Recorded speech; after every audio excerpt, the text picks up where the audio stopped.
लेके आए हैं जिसमें हम फ्यूचर परफेक्ट टेंस पढ़ेंगे। तो चलते हैं टेंस की तरफ। फ्यूचर परफेक्ट टेंस, फेल मुस्तकबिल मुकम्मल। शनाख्त इसकी की पहचान क्या है?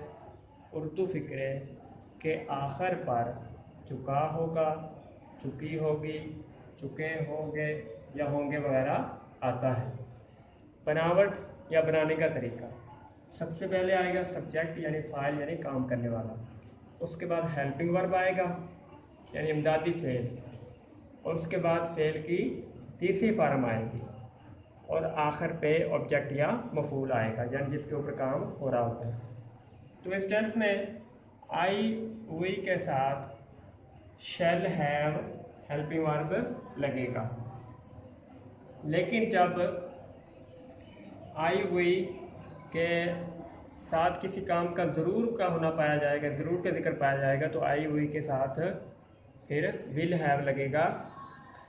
इसी तरह you they he she it या जमा नाम के साथ विल हैव हेल्पिंग वर्ब लगेगा, लेकिन अगर काम में ज़रूर का जिक्र पाया जाएगा यानी काम में ज़िद पाई जाएगी तो you they he she it या जमा नाम के साथ विल हैव की बजाय हेल्पिंग वर्ब शैल हैव लगेगा। अब एक फ़िक्रा है आपके सामने बनाया हुआ, वो आपको दिखाते हैं। मसलन वो स्कूल जा चुका होगा, he will have gone to school. तो इसमें ही क्या है? फ़ाइल है, सब्जेक्ट यानी काम करने वाला है।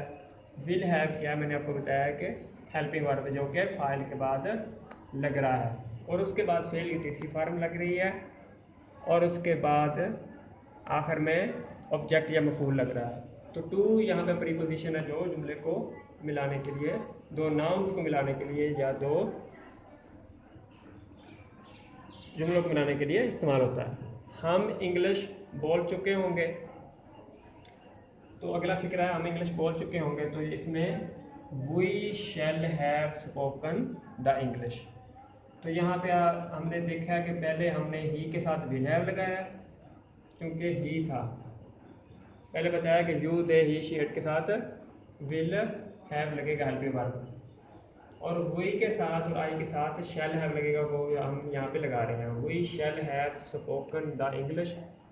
तो ये अब फिक्र हो गया। अब मनफी बनाने के लिए विल हैव या शैल हैव के दरमियान नार लगा देते हैं, यानी विल है शैल हैव के दरमियान नार लगाएंगे या विल हैव के दरमियान नार लगाएंगे। मसलन आसिफ खत नहीं लिख चुका होगा, आसिफ यहाँ पे सब्जेक्ट यानी फ़ाइल है, उसके बाद हमने विल और हैव के दरमियान नार लगा दिया। क्या कर दिया है?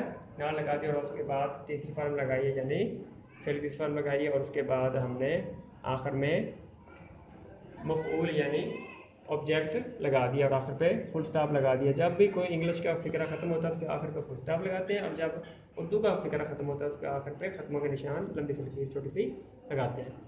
सवालिया के लिए विल और शैल को सब्जेक्ट से पहले लगा देते हैं और आखिर पे सवालिया निशान लगा देते हैं।